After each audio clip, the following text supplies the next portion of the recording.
Kannada medium ನ್ಯೂಸ್ಗೆ ಸ್ವಾಗತ. ಎಲ್ಲರಿಗಾಗಿ ಕಾನೂನನ್ನು ಸರಳವಾಗಿ ಅರ್ಥೈಸೋಕ್ಕೋಸ್ಕರ ಹಾಗೂ ನಿಮ್ಮ ಪ್ರಶ್ನೆಗಳಿಗೆ ಉತ್ತರವನ್ನು ನೀಡೋದಕ್ಕೋಸ್ಕರ ಖ್ಯಾತ ನ್ಯಾಯವಾದಿ ಹಾಗೂ ಬರಹಗಾರರಾದಂತಹ ಎಂ.ಆರ್. ಸತ್ಯನಾರಾಯಣ ಅವರು ನಮ್ಮೊಂದಿಗೆ ಇದ್ದಾರೆ. ಸರ್, ನಮಸ್ಕಾರ.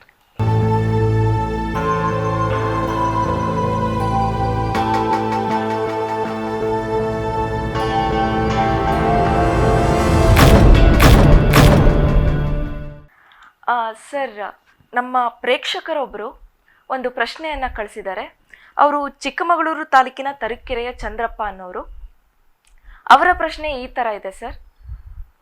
ಅವರು ಒಂದು ಕೇಸಿನ ವಿಚಾರವಾಗಿ ಅವರ ಲಾಯರ್ ಹತ್ರ ಹೋಗಿದ್ರು. ಅವರ ಲಾಯರ್ ಕೇವಿಯಟ್ ಹಾಕಿ ಅಂತ ಹೇಳ್ತಾ ಇದ್ದಾರಂತೆ. ಆ ಕೇವಿಯಟ್ ಅಂದರೆ ಏನು ಅಂತ ಹೇಳಿ ಅವರು ನಮಗೆ ಪ್ರಶ್ನೆ ಕೇಳ್ತಾ ಇದ್ದಾರೆ. ಅದನ್ನು ಯಾವ ಸಂದರ್ಭದಲ್ಲಿ ಹಾಕ್ತಾರೆ ತಿಳಿಸ್ಕೊಡಿ ಸರ್. ನಮಸ್ಕಾರ. ಕೇವಿಯಟ್ ಅನ್ನೋದು ಒಂದು ಸ್ವಲ್ಪ ಜನಗಳಲ್ಲಿ ಗೊಂದಲ ಇರುವಂತಹ ಒಂದು ವಿಚಾರ ಆಗುತ್ತಿದೆ. ಈ ಕೇವಿಯಟ್ಟು ಅನ್ನೋದು ಈ ಪದ ಏನಿದೆ, ಇದು ನಿಜವಾಗಿಯೂ ಕೂಡ ಲ್ಯಾಟಿನ್ ಪದ. ಕೇವಿಯಟ್ ಅಂತಂದ್ರೆ ಬಿವೇರ್ ಅನ್ನೋ ಅರ್ಥ, ಅಂದ್ರೆ ಎಚ್ಚರ ಅಂತ.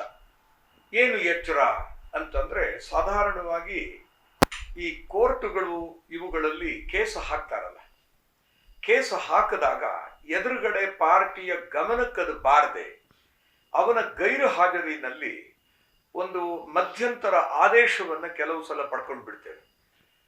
ಉದಾಹರಣೆಗೆ, ನಾನು ಮೊದಲನೇ ಇದರಲ್ಲಿ ಎಪಿಸೋಡ್ನಲ್ಲಿ ಹೇಳಿದ ಹಾಗೆ, ಈಗ ಉದಾಹರಣೆಗೆ ನಿಮ್ಮ ವಿರುದ್ಧ ನಾನೊಂದು ಇಂಜಂಕ್ಷನ್ ಸೂಟ್ ಹಾಕಲಿಕ್ಕೆ ಹೋಗಿದ್ದೇನೆ. ನೀವು ನನ್ನ ಜಾಗದಲ್ಲಿ ಬಂದು ಮನೆ ಕಟ್ತಾ ಇದ್ದೀರಿ ಅಂತ ಹೇಳಿ ನನ್ನ ಅಪ್ರಹೆನ್ಷನ್, ಅದಕ್ಕೆ ನಾನೇನ್ ಮಾಡಿದ್ದೇನೆ, ನಿಮ್ಮ ವಿರುದ್ಧ ಒಂದು ಕೇಸ್ ಹಾಕ್ಲಿಕ್ಕೆ ಹೋಗಿದ್ದೇನೆ.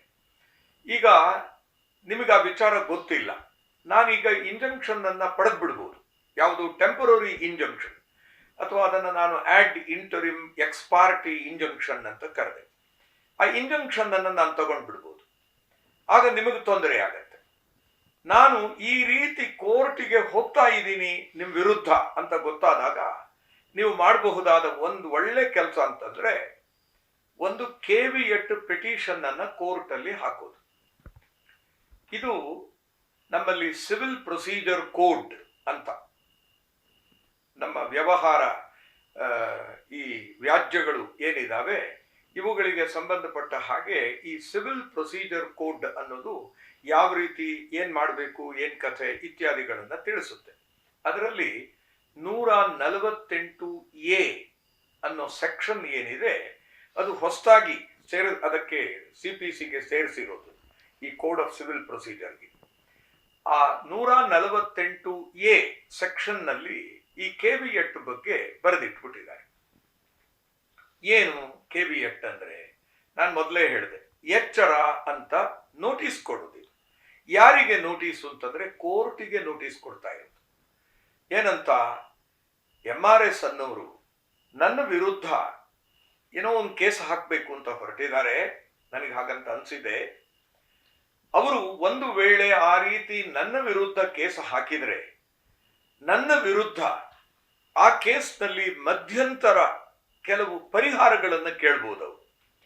ಉದಾಹರಣೆಗೆ, ನಾನೀಗ ಮನೆ ಕಟ್ತಾ ಇದ್ದೀನಿ, ಅದಕ್ಕೆ ತಡೆಯಾಜ್ಞೆ ತರೋದಿಕ್ಕೆ ಹೋಗ್ಬೋದು, ಈ ತರ ಇವೆಲ್ಲ ಮಧ್ಯಂತರ ಪರಿಹಾರಗಳು ಅಂತ ಕಳೆದ ಸಲ ಹೇಳಿದ್ದೇನೆ. ಈ ಮಧ್ಯಂತರ ಪರಿಹಾರಗಳನ್ನ ಅವರು ಕೇಳ್ಬೋದು. ನನ್ನ ಗೈರು ಹಾಜರಿನಲ್ಲಿ ನೀವು ನನಗೆ ಅವಕಾಶ ಕೊಡದೆ, ನನ್ನ ಹೇಳಿಕೆ ಏನು ಅಂತ ಕೇಳದೆ, ನನ್ನ ದಾಖಲೆಗಳನ್ನು ನೀವು ಪರಿಶೀಲನೆ ಮಾಡದೆ, ಏಕಾಏಕಿ MRS ಅವರಿಗೆ ನೀವೇನಾದರೂ ಮಧ್ಯಂತರ ಪರಿಹಾರ ಕೊಟ್ಬಿಟ್ರೆ ನನಗೆ ತೊಂದರೆ ಆಗತ್ತೆ. ಆದ್ರಿಂದ ಐ ಹ್ಯಾವ್ ಎ ರೈಟ್. ಯಾವ ರೈಟ್ ಅಂದ್ರೆ, ರೈಟ್ ಆಫ್ ಆಡಿಯನ್ಸ್. ಅಂದ್ರೆ ನೀವು ನನ್ನನ್ನು ಕೇಳಬೇಕು, ನನಗೆ ಆ ರೀತಿನಲ್ಲಿ ನನಗೊಂದು ಅವಕಾಶ ಕೊಡಬೇಕಾದಂಥದ್ದು, ಅದು ನಿಮ್ಮ ಕರ್ತವ್ಯ, ನನಗೊಂದು ಹಕ್ಕಿದೆ. ದಯಮಾಡಿ ನನಗೊಂದು ಅವಕಾಶ ಕೊಡಿ ಅಂತ ನೀವು ಕೇಳಬೇಕಾಗತ್ತೆ. ಅದನ್ನು ಕೇಳ್ತೀವಿ. ಈ ಪಿಟಿಷನ್ನಲ್ಲಿ ಅದು ಬಹಳ ಉದ್ದ ಏನಿಲ್ಲ, ಅದರಲ್ಲಿ ಬಹಳ ಸಿಂಪಲ್ ಆಗಿ ಬರೆದ್ರೂ ಸಾಕು. ಏನಂತ ಅಂದ್ರೆ, ಈ ರೀತಿ ಈ ಅದರಲ್ಲಿ ನಿಮ್ಮ ವಿಳಾಸ ಬರೀತಾರೆ. ಅದೇ ಈ ಚಂದ್ರಪ್ಪ ಅನ್ನೋರು, ಚಂದ್ರಪ್ಪ ಅನ್ನೋರು. ಉದಾಹರಣೆಗೆ ಚಂದ್ರಪ್ಪನವರಾದರೆ ಅವರು ಹೀಗೆ ಮಾಡ್ತಾರೆ: ಚಂದ್ರಪ್ಪ, ಅವರ ತಂದೆ ಯಾರು, ಅವರ ವಯಸ್ಸೇನು, ಅವರ ವೃತ್ತಿ ಏನು, ಅವರ ವಿಳಾಸ ಏನು. ಇದು ಬಹಳ ಇಂಪಾರ್ಟೆಂಟ್. ಯಾಕೆಂದ್ರೆ ಈ ಕೆವಿಎಟ್ ಪೆಟಿಷನ್ ಹಾಕಿದ ಮೇಲೆ ಒಂದು ವೇಳೆ ಅವರು ಯಾರು ತನ್ನ ಮೇಲೆ ಕೇಸ್ ಹಾಕ್ತಾರೆ ಅನ್ನೋ ಭಯ ಇದೆಯಲ್ಲ, ಅವರು ಕೇಸ್ ಹಾಕಿದಾಗ ಈ ಮಧ್ಯಂತರ ಪರಿಹಾರಗಳನ್ನೇನಾದರೂ ಕೇಳ್ತಾರೆ ಅಂತ ಇಟ್ಕೊಳ್ಳಿ. ಆವಾಗ ಪರಿಹಾರ ಕೊಡೋದಕ್ಕಿಂತ ಮುಂಚೆ ಕೋರ್ಟು ಈ ಚಂದ್ರಪ್ಪನವರಿಗೆ ನೋಟಿಸ್ ಅನ್ನು ಕಳಿಸ್ತದೆ. ಅವರು ಯಾವುದೋ ಒಂದು ಅಪ್ಲಿಕೇಶನ್ ಹಾಕಿದ್ದಾರೆ, IA ಅಂತ ಕರೆದ್ವಿ, ಇಂಟರ್ಲಾಕ್ಯುಟರಿ ಅಪ್ಲಿಕೇಶನ್ ಅಂತ, ಮಧ್ಯಂತರ ಅರ್ಜಿ. ಅವರು ಏನು ಪರಿಹಾರ ಕೇಳಿದ್ದಾರೆ ಅದಕ್ಕೊಂದು ಅಪ್ಲಿಕೇಶನ್ ಹಾಕಿದಾರಲ್ಲ, ಆ ಅಪ್ಲಿಕೇಶನ್ ಕಾಪಿ, ಅವರು ಆ ಅಪ್ಲಿಕೇಶನ್ ಅನ್ನು ಹಾಕುವಾಗ ಯಾವ ಕಾರಣಕ್ಕಾಗಿ ನಾನು ಈ ಪರಿಹಾರ ಕೇಳ್ತಿದ್ದೀನಿ ಅನ್ನೋದನ್ನು ಒಂದು ಅಫಿಡವಿಟ್ ಬರೆದಿರ್ತಾರೆ. ಆ ಅಫಿಡವಿಟ್, ಅದರ ಕಾಪಿ, ಅದಕ್ಕೆ ಸಂಬಂಧಪಟ್ಟಂತ ಡಾಕ್ಯುಮೆಂಟ್ಗಳಿದ್ರೆ ಇವುಗಳನ್ನ ಕಳಿಸ್ಕೊಡ್ಬೇಕಾಗತ್ತೆ. ಆ ರೀತಿಯಾಗಿ ನೀವು ಅವರು ಚಂದ್ರಪ್ಪನವರು ಸರಿಯಾದ ಅಡ್ರೆಸ್ ಕೊಟ್ಟಿದ್ರೆ ಅಲ್ಲಿಗೆ ಆ ನೋಟಿಸ್ ಅನ್ನ ಕಳಿಸ್ಕೊಡ್ತದೆ. ಯಾರು ಕಳಿಸ್ಕೊಡ್ಬೇಕು? ಈ ರೀತಿಯಾಗಿ ನೋಟಿಸ್ ಹೋಗುತ್ತಲ್ಲ, ಹೋದಾಗ ಅವರಿಗೆ ತಕ್ಷಣ ಅವರು ಕೋರ್ಟಿಗೆ ಬಂದು ಯಾವತ್ತು ಹಿಯರಿಂಗ್ ಡೇಟ್ ಇದೆ, ಆ IA ಯಾವತ್ತು ನಾನು ವಿಚಾರಣೆಗೆ ತಗೊಳ್ತೀನಿ ಅಂತ ಕೋರ್ಟ್ ಹೇಳಿರುತ್ತೆ. ಆ ಹಿಯರಿಂಗ್ ಡೇಟ್ ಅನ್ನು ಕೂಡ ಹೇಳಿರುತ್ತೆ. ಆ ದಿನ ಅವರು ಅಥವಾ ಅವರ ಲಾಯರು ಕೋರ್ಟಿಗೆ ಬಂದು ತಮ್ಮ ಹೇಳಿಕೆಗಳನ್ನ ಕೊಡೋದಿಕ್ಕೆ ಅವಕಾಶ ಕೊಡೋದು. ಅದಕ್ಕೋಸ್ಕರ ಈ ಅಡ್ರೆಸ್ ತುಂಬಾ ಇಂಪಾರ್ಟೆಂಟ್. ತಪ್ಪು ಅಡ್ರೆಸ್ ಕೊಟ್ರೆ ಅದು ಅವರು ಅದಕ್ಕೂ ಹೊಣೆ ಆಗ್ತಾರೆ. ಅವರ ಅಡ್ರೆಸ್ ಬರಿಬೇಕು. ಯಾರು ತನ್ನ ವಿರುದ್ಧ ಕೇಸ್ ಹಾಕಬಹುದು ಅನ್ನೋ ಭಯ ಇದೆಯಲ್ಲ ಅವರಿಗೆ, ಅಪ್ರಹೆನ್ಷನ್, ಅವರದ್ದು ಹೆಸರು, ಅವರ ಅಪ್ಪನ ಹೆಸರು, ಅವರ ಏಜು, ಅವರ ವೃತ್ತಿ, ಅವರು ಎಲ್ಲಿದ್ದಾರೆ, ಈ ವಿಳಾಸ, ಅದು ಕೂಡ ಕೊಡಬೇಕು. ಯಾಕೆಂದ್ರೆ ಕೆವಿಎಟ್ ಅನ್ನ ಯಾರ್ಯಾರ ಮೇಲೂ ಹಾಕಕ್ಕಾಗಲ್ಲ. ಕೆವಿಎಟ್ ಇಂಥವ್ರು ಕೇಸ್ ಹಾಕ್ತಾರೆ ಅಂತ ನಿರ್ದಿಷ್ಟಪಡಿಸ್ಬೇಕು. ಇದು ನಮಗ್ ಸಮಸ್ಯೆ. ಉದಾಹರಣೆಗೆ ಈ ಪಬ್ಲಿಕ್ಗಳು ಯಾರೋ ಕೇಸ್ ಹಾಕ್ಬೋದು ಅಂತ ಇಟ್ಕೊಳ್ಳಿ, ಅವಾಗ ಇವರು ಕೆವಿಎಟ್ ಹಾಕಿ ಉಪಯೋಗ ಇಲ್ಲ. ಈಗ ಅವರು ಯಾರೋ, ಈಗ ಉದಾಹರಣೆಗೆ ಚಂದ್ರಪ್ಪನವರಿಗೆ ಒಂದು ಅಪ್ರಹೆನ್ಷನ್ ಇದೆ, ಯಾರೋ ಕೃಷ್ಣಪ್ಪ ಅನ್ನೋರು ತನ್ನ ವಿರುದ್ಧ ಕೇಸ್ ಹಾಕ್ಬೋದು, ಅಥವಾ ಸಾವಿತ್ರಮ್ಮ ಅನ್ನೋರು ತನ್ನ ವಿರುದ್ಧ ಕೇಸ್ ಹಾಕ್ಬೋದು, ಈ ತರ ಏನೋ ಇದೆ ಅಂತ ಇಟ್ಕೊಳ್ಳಿ. ಆಗ ಅವರು ಆ ಸಾವಿತ್ರಮ್ಮ ಯಾರು ಅಥವಾ ಕೃಷ್ಣಪ್ಪ ಯಾರು ಅನ್ನೋದನ್ನ ಸ್ಪಷ್ಟವಾಗಿ ಹೇಳಬೇಕು. ಅವರ ವಿರುದ್ಧ ಮಾತ್ರ ಕೆವಿಎಟ್ ಇರುತ್ತೆ. ಅವರನ್ನು ಬಿಟ್ಟು ಇನ್ಯಾರೋ ರಾಮಪ್ಪ ಅನ್ನೋನು ಕೇಸ್ ಹಾಕಿದ್ರೆ ಅವನ ಮೇಲೆ ಕೆವಿಎಟ್ ಇರಲ್ಲ. ಆ ರಾಮಪ್ಪ ಬಂದು ಕೋರ್ಟಿಗೆ ಇವರ ವಿರುದ್ಧ ಎಕ್ಸ್ ಪಾರ್ಟಿ ಆರ್ಡರ್ ಅನ್ನು ತಗೊಳ್ಬಹುದು. ಅಂದ್ರೆ ಈ ಪಾರ್ಟಿಯ ಗೈರಲ್ಲಿ ತನಗೆ ಬೇಕಾದ ಮಧ್ಯಂತರ ಈ ಪರಿಹಾರವನ್ನು ಪಡೆದು ಬಿಡ್ಬೋದು. ಆದ್ರಿಂದ ಅವನು ಬಹಳ ಎಚ್ಚರವಾಗಿ ತನ್ನ ವಿಳಾಸ ಮತ್ತು ಯಾರ ವಿರುದ್ಧ ಈ ಕೆವಿಎಟ್ಟು ತಾನು ಹಾಕ್ತಾ ಇದ್ದೀನಿ ಅನ್ನೋದನ್ನ ಸ್ಪಷ್ಟಪಡಿಸಬೇಕಾಗುತ್ತೆ. ಹಾಗಾದ್ರೆ ಸರ್, ಕೆವಿಎಟ್ ಅನ್ನ ಕೇಸಿನ ಪ್ರಾರಂಭದಲ್ಲೇ ಹಾಕ್ಬೇಕಾ, ಅಥವಾ ಕೇಸ್ ನಡೀತಾ ಇರ್ಬೇಕಾದ್ರು ಯಾರೋ ಒಬ್ರು ನಮ್ಮ ವಿರುದ್ಧ ಒಂದು ದಾಖಲೆಯನ್ನ ಕೊಡ್ತಾ ಇದ್ದಾರೆ, ಸಾಕ್ಷಿಯನ್ನ ಕೊಡ್ತಾ ಇದ್ದಾರೆ ಅನ್ನೋ ಟೈಮಲ್ಲಾದ್ರೂ ನಾವು ಕೆವಿಎಟ್ ಹಾಕಬಹುದಾ? ಅಂದ್ರೆ ನಿಮ್ ಪ್ರಶ್ನೆ ಬಹುಶಃ ಹೀಗಿರ್ಬೋದಾ, ಕೇಸು ಹಾಕೋದಕ್ಕಿಂತ ಮುಂಚೆನೇ ಕೆವಿಎಟ್ ಹಾಕ್ಬೇಕಾ, ಅಥವಾ ಕೇಸ್ ಹಾಕಿದ ಮೇಲೂ ಕೆವಿಎಟ್ ಹಾಕ್ಬೋದಾ, ಯಾವ ಹಂತದಲ್ಲಿ ಹಾಕಬಹುದು ಅಂತ ಹೇಳಿ? ಬಹಳ ಒಳ್ಳೆ ಕ್ವಶನ್. ಇದು ಬಹಳ ಜನ ಗಮನಿಸದೇ ಇರುವಂತ ಅಂಶ.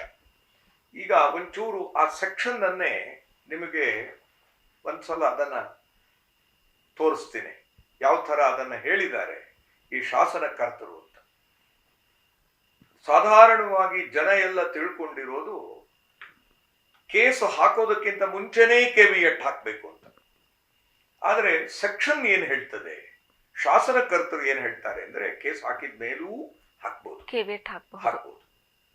ನೋಡಿ, ಅವರು ಹೇಳೋದು ಈ ತರ: wear an application is expected to be made, ಅಂದ್ರೆ ಮಧ್ಯಂತರ ಪರಿಹಾರ ಕೇಳಲಿಕ್ಕೆ ಒಂದು ಅರ್ಜಿಯನ್ನ ಹಾಕಬಹುದು ಅನ್ನೋ ನಿರೀಕ್ಷೆ ನಿಮ್ಮಲ್ಲಿ ಬರುತ್ತಲ್ಲ, ಅಪ್ರಹೆನ್ಷನ್, ಆವಾಗ ಅಂದ್ರೆ wear an application is expected to be made ಅಂದ್ರೆ ಇನ್ನೂ ಹಾಕಿಲ್ಲ, ಅವನು ಕೇಸ್ ಇನ್ನೂ ಹಾಕಿಲ್ಲ, ಅವಾಗ ಹಾಕ್ಬೋದು. Or has been made, application ಹಾಕಿದ ಮೇಲೂ ಹಾಕ್ಬೋದು, ಕೆವಿಎಟ್ ಹಾಕ್ಬೋದು. ಯಾವುದರಲ್ಲಿ application? In a suit or proceeding instituted. ಅಂದ್ರೆ ಈಗಾಗಲೇ ಕೇಸ್ ಹಾಕ್ಬಿಟ್ಟಿದ್ದಾನೆ, ಆ ಕೇಸ್ನಲ್ಲಿ ಈಗ ಒಂದು ಅಪ್ಲಿಕೇಶನ್ನು ಅವನು ಮೂವ್ ಮಾಡ್ತಾ ಇದ್ದಾನೆ. ಆ ಸಂದರ್ಭದಲ್ಲಿ ಅಂದ್ರೆ ಕೇಸ್ ಹಾಕಿದ ಮೇಲೂ ಹಾಕಬಹುದು ಅಂತ ಈ ಸೆಕ್ಷನ್ ಹೇಳುತ್ತೆ. ಅಥವಾ ಕೇಸನ್ನ about to be instituted in a court ಅಂತಾನೆ.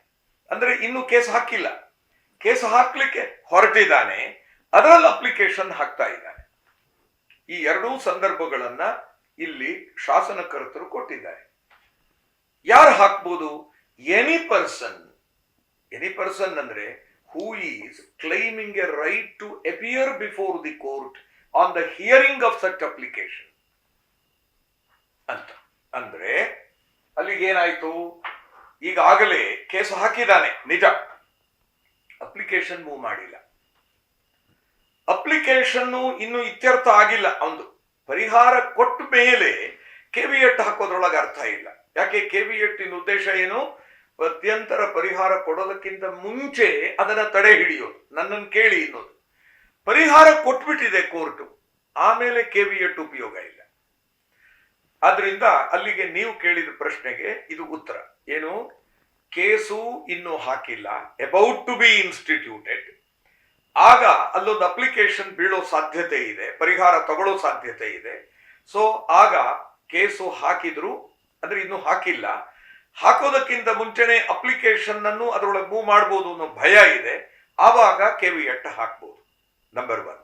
ನಂಬರ್ 2, ಕೇಸು ಹಾಕ್ಬಿಟ್ಟಿದ್ದಾನೆ, ಅಪ್ಲಿಕೇಶನ್ ಇನ್ನು ಮೂವ್ ಮಾಡಿಲ್ಲ, ಈಗ ಅಪ್ಲಿಕೇಶನ್ ಮೂವ್ ಮಾಡ್ತಾನೆ. ಅಂತಹ ಸಂದರ್ಭದಲ್ಲಿ ಅದನ್ನ ಹಿಯರಿಂಗ್ ಡೇಟ್ ಇದೆಯಲ್ಲ, ಆ ಹಿಯರಿಂಗ್ ಡೇಟ್ ಬರೋದ್ರ ಒಳಗೆ ಕೆವಿಎಟ್ ಹಾಕ್ಬೋದು.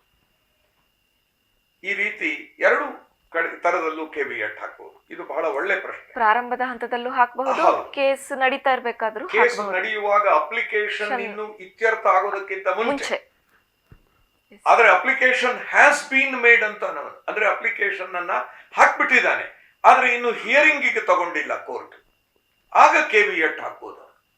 I have the right to be heard ಅಂತ, ಪ್ಲೀಸ್ ಹಿಯರ್ ಮೀ ಅಂತ ಕೇಳ್ಬೋದು ಅಂತ. ಈ ರೀತಿಯಾಗಿ ಒಂದು ಪೆಟಿಷನ್ ಅನ್ನ ಬರೆಯೋದಷ್ಟೇ. ಅಲ್ಲಿಗೆ ಅವನಿಗೆ ನಾವು ಬರೆಯೋದು ಇಷ್ಟೇನೆ. ಯಾರು ಕೆವಿಎಟರ್, ಅವನನ್ನ ಕೆವಿಎಟ್ ಹಾಕೋವನನ್ನ ಕೆವಿಎಟರ್ ಅಂತ ಕರೀತೇವೆ. ಯಾರ ವಿರುದ್ಧ ಹಾಕಿದ್ದಾನೆ ಅವನು ರೆಸ್ಪಾಂಡೆಂಟ್ ಆಗ್ತಾನೆ. ಅವನಿಗೆ ಇಂತಲ್ಲಿಗೆ ನೋಟಿಸ್ ಕಳಿಸ್ಕೊಡಿ ಈ IA ನೀವು ಅವನು ಅಂತ ಇದೆಯಲ್ಲ, ಅಂಥವನಿಗೆ ಯಾರ ವಿರುದ್ಧ ಹಾಕ್ತಾ ಇದ್ದೀನಿ, ಅವನು ಎಲ್ಲಿಗೆ ನೋಟಿಸ್ ಬರಬೇಕು, ಇದಕ್ಕೋಸ್ಕರ ವಿಳಾಸ ಆಯ್ತು. ಈಗ ಏನ್ ಮಾಡ್ತದೆ ಕೋರ್ಟು ಅಂದ್ರೆ, ನೋಟಿಸ್ ಯಾವುದೇ ಪರಿಹಾರವನ್ನ ಕೊಡೋ ಹಾಗಿಲ್ಲ ಕೆವಿಎಟ್ ಇದ್ದಾಗ. ಯೂಶಿಯಲಿ ನೀವು ಕೆವಿಎಟ್ ಹಾಕಿದ್ರೆ ಚಂದ್ರಪ್ಪನವರು ಅವರು ಮಾಡಬೇಕಾದಿಷ್ಟು, ಇದು ಯಾವುದು RPAD ಅಂತ ಇದೆಯಲ್ಲ, ಅಂದ್ರೆ ಅವರು registered post with acknowledgement due ಅಂತ. ಈ ಕೆವಿಎಟ್ ಪೆಟಿಷನ್ ಹಾಕಿದಾನಲ್ಲ, ಕೋರ್ಟ್ ನಲ್ಲಿ ಒರಿಜಿನಲ್ ಕೊಡ್ತಾನೆ, ಅದರದ್ದು ಕಾಪಿಯನ್ನ ಯಾರ ವಿರುದ್ಧ ಅವನಿಗೆ ಕೆವಿಎಟ್ ಹಾಕ್ತಾ ಇದ್ದಾನೆ ಅವನ ಅಡ್ರೆಸ್ಸಿಗೆ ಅದನ್ನ ಕಳಿಸ್ಕೊಡ್ಬೇಕು. ಅದು ರಿಜಿಸ್ಟರ್ಡ್ ಪೋಸ್ಟ್ ಅಲ್ಲೇ ಹೋಗಬೇಕು ವಿತ್ ಅಕ್ನಾಲೆಜ್ಮೆಂಟ್ ಡ್ಯೂ ಅಂತ. ಆ ರೀತಿ ತಾನು ಕಳಿಸಿದೀನಿ ಅವನಿಗೆ ಅಂತ ಹೇಳಿ ಅವನೇನ್ ಮಾಡ್ಬೇಕು, ಅದನ್ನ ತಗೊಂಡು ಬಂದು ಕೋರ್ಟ್ ನಲ್ಲಿ ಆ ರಸೀದಿಯನ್ನ ಕೊಡ್ಬೇಕು, ನಾನು ಕಳಿಸ್ಕೊಟ್ಟಿದ್ದೀನಿ ಅಂತ. ಕಳಿಸ್ಕೊಡದೆ ಇದ್ರೆ ಕೆವಿಎಟ್ ಯೂಸ್ಲೆಸ್. ಅವನಿಗೆ ಕಳಿಸ್ಕೊಡ್ಬೇಕು, ಅವನಿಗೆ ಗೊತ್ತಾಗ್ಬೇಕು ನನ್ನ ವಿರುದ್ಧ ಕೆವಿಎಟ್ ಇದೆ ಅಲ್ಲಿ ಅಂತ. ಒಂದು ವೇಳೆ ಪಾರ್ಟಿಗೆ ಗೊತ್ತಾಗಿಲ್ದಿದ್ರೂ ಕೋರ್ಟ್ ಅಲ್ಲಿ ಆ ಅಕ್ನಾಲೆಜ್ಮೆಂಟ್ ಎಲ್ಲ ಇದೆಯಲ್ಲ, ರಸೀದಿ ಇದೆಯಲ್ಲ, ಕಳಿಸಿದ್ದಕ್ಕೆ ಎವಿಡೆನ್ಸ್ ಇದೆ, ಅದೇನ್ ಅದನ್ನೆಲ್ಲ ತಂದು ಹಾಕಿರ್ತಾರಲ್ಲ, ಕೆವಿಎಟ್ ರಿಜಿಸ್ಟರ್ ಒಂದು ಮೇಂಟೈನ್ ಮಾಡಿರ್ತಾರೆ. ಸೊ ಅದರಲ್ಲಿ ಇಂಥವ್ರ ವಿರುದ್ಧ ಕೆವಿಎಟ್ ಇದೆ, ಅದಕ್ಕೆ ದಾವೆ ಹಾಕಿದ ಕೂಡ್ಲೆ, ಚಂದ್ರಪ್ಪನವರು ವಿರುದ್ಧ ದಾವೆ ಹಾಕಿದ ಕೂಡ್ಲೆ, ಆ ದಾವೆ ಬಂದ ಕೂಡ್ಲೆ ಆಫೀಸು ಅದನ್ನ ಚೆಕ್ ಮಾಡುತ್ತೆ, ಕೆವಿಎಟ್ ಏನಾದ್ರೂ ಇದೆಯಾ ಈ ವ್ಯಕ್ತಿ ವಿರುದ್ಧ ಅಂತ ನೋಡುತ್ತೆ. ಇದೆ ಅಂತ ಗೊತ್ತಾದ್ರೆ ತಕ್ಷಣ ಕೋರ್ಟಿಗೆ ಅದನ್ನ ನೋಟ್ ಹಾಕಿ ಕಳಿಸುತ್ತೆ. ಕಳಿಸಿದ ಮೇಲೆ ಆಗ ಯಾವುದೇ ಇಂಟರಿಮ್ ರಿಲೀಫ್ ಅನ್ನ ಎಕ್ಸ್ ಪಾರ್ಟಿ ಕೊಡಕ್ ಬರಲ್ಲ. ಕೊಟ್ರೆ ಅದು ವ್ಯಾಲಿಡ್ ಅಲ್ಲ. ಒಂದ್ಸಲ ಒಂದು ಪ್ರಸಂಗದಲ್ಲಿ ಈ ರೀತಿಯಾಗಿ ಕೇವಿಯಟ್ ಇದ್ರುವೆ ಅವರು ಅದನ್ನು ಗಮನಿಸದೆ ಅಥವಾ ಗಮನಿಸಿಯೂ ಒಂದು ವೇಳೆ ಅದನ್ನು ಕೊಟ್ಟಿದ್ದಾರೆ ಅಂತ ಇಟ್ಕೊಳ್ಳಿ. ಒಂದು ಪ್ರಸಂಗದಲ್ಲಿ ಕೊಟ್ಟಿದ್ದುಂಟು. ಕೇವಿಯಟ್ ಇದ್ರು ಅವನನ್ನ ಕೇಳದೆ, ಕೇವಿಯಟರನ್ನ ಕೇಳದೆ, ಅವನನ್ನ ಹಿಯರ್ ಮಾಡದೆ ಪರಿಹಾರ ಕೊಟ್ಟಿದ್ದುಂಟು. ಆ ರೀತಿ ಪರಿಹಾರ ಕೊಟ್ಟಿದ್ದನ್ನ ವೆಕೆಟ್ ಮಾಡ್ತು ಆಮೇಲೆ. ಯಾಕೆ ಅಂತಂದ್ರೆ ಕೇವಿಯಟ್ ಅನ್ನೋದು ಒಂದು ರೈಟ್, ಅದು ಹಕ್ಕದು. ನನ್ನನ್ನ ಕೇಳಿ ಪರಿಹಾರ ಕೊಡಿ ಅಷ್ಟೇ. ಕೇವಿಯಟ್ ಹಾಕಿದಾನೆ ಕೂಡಲೇ ಅವನು ಹೇಳಿದ್ದನ್ನೇ ನಂಬೇಕು ಅಂತಲ್ಲ, ಅವನಿಗೊಂದು ಆಪರ್ಚುನಿಟಿ ಕೊಡಬೇಕು. ಅದನ್ನ ಕೋರ್ಟ್ ಕೊಡ್ತದೆ. ಏನಪ್ಪ ನೋಡು, ಈ ರೀತಿ ಅಪ್ಲಿಕೇಶನ್ ಹಾಕಿದ್ದಾನೆ, ಮಧ್ಯಂತರ ಪರಿಹಾರ ಕೇಳ್ತಿದ್ದಾನೆ, ನೀನ್ ಏನ್ ಹೇಳುತ್ತೀನಿ ಅಷ್ಟೇ. ಅಂದ್ರೆ ಅವನ ಎದುರಿನಲ್ಲಿ ಅವನನ್ನು ಕೇಳಿ ಆನಂತರ ಪರಿಹಾರ ಕೊಡಬೇಕು ಅನ್ನೋದಷ್ಟೇ ಇದರ ಉದ್ದೇಶ. ಎಕ್ಸ್ ಪಾರ್ಟಿ ಆರ್ಡರ್ ಅನ್ನು ತಕೊಂಡು ಹೆರಾಸ್ ಮಾಡಬಾರದು, ತೊಂದರೆ ಕೊಡಬಾರದು ಅಂತ. ನನ್ನ ಗೈರಿನಲ್ಲಿ ನನ್ನ ವಿರುದ್ಧ ಏನೇನೋ ಪರಿಹಾರಗಳನ್ನು ಕೇಳಿ ನನಗೆ ಸುಮ್ಮನೆ ತೊಂದರೆ ಕೊಟ್ಟು ಅದನ್ನ ತಿಂಗಳಾನುಗಟ್ಲೆ ಆ ಕೇಸನ್ನು ಎಳ್ಕೊಂಡು ಹೋಗಿ ನನ್ನನ್ನು ಹೆರಾಸ್ ಮಾಡೋದಿದೆಯಲ್ಲ, ಈ ಜುಡಿಷಿಯಲ್ ಪ್ರೋಸೆಸ್ ಅನ್ನ ಈ ತರ ದುರುಪಯೋಗ ಮಾಡಿಕೊಂಡು ಅದನ್ನು ಮಾಡಬಾರದು ಅನ್ನೋದು ಅದರ ಉದ್ದೇಶ. ಸರ್, ಕೇವಿಯಟ್ನ ಯಾವ ಕೋರ್ಟ್ನಲ್ಲಿ ಹಾಕಬಹುದು? ಯಾಕಂದ್ರೆ ಈಗ ಚಂದ್ರಪ್ಪನವರ ಕೇಸು ಜೂನಿಯರ್ ಡಿವಿಷನ್ ಅಂದ್ರೆ ಮೊದಲ ಹಂತದಲ್ಲಿ ಮುಗ್ದಿದೆ ಅಂತ ಹೇಳ್ತಾ ಇದ್ದಾರೆ. ಅವರು ಈ ಕೇವಿಯಟ್ನ ಯಾವ ಕೋರ್ಟ್ನಲ್ಲಿ ಹಾಕಬಹುದು ಸರ್? ಕೇವಿಯಟ್ಟು ಯಾವ ಕೋರ್ಟ್ನಲ್ಲಿ ಹಾಕಬೇಕು ಅನ್ನೋದಕ್ಕೆ ಈ ಪ್ರಶ್ನೆಗಳಲ್ಲಿ ಎರಡು ಪ್ರಶ್ನೆ ಇದೆ. ಈಗಾಗಲೇ ಚಂದ್ರಪ್ಪನವರದ್ದು ಮೊದಲ ಹಂತದಲ್ಲಿ ಕೇಸ್ ಮುಗಿದಿದೆ ಅಂತ ಹೇಳ್ತಾ ಇದ್ದಾರೆ. ಜೂನಿಯರ್ ಡಿವಿಷನ್ ಅಲ್ಲಿ ಅದನ್ನ ಸಿವಿಲ್ ಜಡ್ಜ್ ಕೋರ್ಟ್ ಅಂತ ಕರೀತೇವೆ. ಅಲ್ಲಿ ಕೇಸ್ ಮುಗಿದಿದ್ರೆ ಈಗ ಅಪೀಲ್ ಹೋಗ್ಬೇಕಾಗತ್ತೆ. ಅಪೀಲ್ ಹೋಗ್ತಾರೆ. ಆವಾಗ ಅಪೆಲೇಟ್ ಕೋರ್ಟ್ ಯಾವುದು ಅಲ್ಲಿಗೆ ಕೇಸನ್ನ ಹಾಕಬೇಕು. ಈಗ ಅವರ ಕೋರ್ಟು ಉದಾಹರಣೆಗೆ ಈಗ ಜೂನಿಯರ್ ಡಿವಿಷನ್ ಕೋರ್ಟ್ ನಲ್ಲಿ ಮುಗಿದಿದೆ ಅಂತ ಹೇಳಿದ್ರಿಂದ ಅದರದ್ದು ಸೀನಿಯರ್ ಡಿವಿಷನ್ ಏನಿದೆ, ಸೀನಿಯರ್ ಸಿವಿಲ್ ಜಡ್ಜ್ ಕೋರ್ಟ್, ಅಲ್ಲಿಗೆ ಹಾಕಬೇಕು. Suppose senior civil judge court ನಲ್ಲಿ ಆ ಕೇಸ್ ಇತ್ಯರ್ಥ ಆಗಿದೆ, ಆಗ ಅದರದ್ದು ವ್ಯಾಲ್ಯೂಯೇಷನ್ ಎಷ್ಟು ನೋಡ್ತೇನೆ. ಅದು ಡಿಸ್ಟ್ರಿಕ್ಟ್ ಜಡ್ಜ್ ಕೋರ್ಟಿಗೆ ಅಪೀಲೋ ಅಥವಾ ಹೈಕೋರ್ಟಿಗೆನೆ ನೆಕ್ಸ್ಟ್ ಅಪೀಲು ಅನ್ನೋದನ್ನ ನೋಡ್ಕೊಳ್ಬೇಕು. ಯಾವ ಕೋರ್ಟಿಗೆ ಅದು ಅಪೀಲ್ ಹೋಗ್ತದೆಯೋ ಆ ಕೋರ್ಟ್ನಲ್ಲಿ ಕೇವಿಯಟ್ ಅನ್ನ ಅವರು ಹಾಕ್ಬೇಕಾಗತ್ತೆ. ಅಂದ್ರೆ ಎದುರಾಳಿ ಎಲ್ಲಿಗೆ ಬರ್ತಾನೆ ಅನ್ನೋದು ಸ್ಪಷ್ಟವಾಗಿರ್ಬೇಕು ಅವರಿಗೆ. ಅಲ್ಲಿ ಅವನನ್ನ ತಡೆ ಹಿಡ್ಕೊಳ್ಬೇಕು ಅವರು. ಈ ಕೋರ್ಟಿಗೆ ಬರ್ತಾನೆ ಅಂತ ತಿಳ್ಕೊಂಡು ಅವನು ಇನ್ನೊಂದು ಕೋರ್ಟ್ನಲ್ಲಿ ಏನಾದ್ರು ಹೋಗ್ಬಿಟ್ರೆ ಈ ಕೇವಿಯಟ್ ವೇಸ್ಟ್, ಉಪಯೋಗಕ್ಕಿಲ್ಲ. ಇಲ್ಲ, ಆ ಕೋರ್ಟ್ನಲ್ಲಿ ನಾನು ಕೇವಿಯಟ್ ಹಾಕಿದ್ದೀನಿ, ನೀವು ಅದನ್ನ ಗಮನಕ್ಕೆ ತಗೊಳ್ಳಲ್ಲ. ಕೆಲವು ಸಲ ಈ ತರನು ಕೂಡ ಮಾಡೋದು ಉಂಟು ಬುದ್ಧಿವಂತಿಕೆಯಲ್ಲಿ. ಏನು ಅಂದ್ರೆ ಈಗ ಇಂಜಂಕ್ಷನ್ ಸೂಟು, ಸಾಧಾರಣವಾಗಿ ಇಂಜಂಕ್ಷನ್ ಸೂಟಿಗೆ ನಾವು ಅದಕ್ಕೆ ವ್ಯಾಲ್ಯೂಯೇಷನ್ ಎಷ್ಟು ಅಂತಂದ್ರೆ ಸುಮ್ಮನೆ ಒಂದಿಷ್ಟು ನಾಮಿನಲ್ ಆಗಿ ಕಟ್ತೇವೆ ಸಾಧಾರಣವಾಗಿ. ಅದರಲ್ಲೂ ಬೇರೆ ಬೇರೆ ತರಾವರಿಗಳಿದೆ, ನಾನು ಸಿಂಪಲ್ ಉದಾಹರಣೆ ಕೊಡ್ತಾ ಇದ್ದೀನಿ.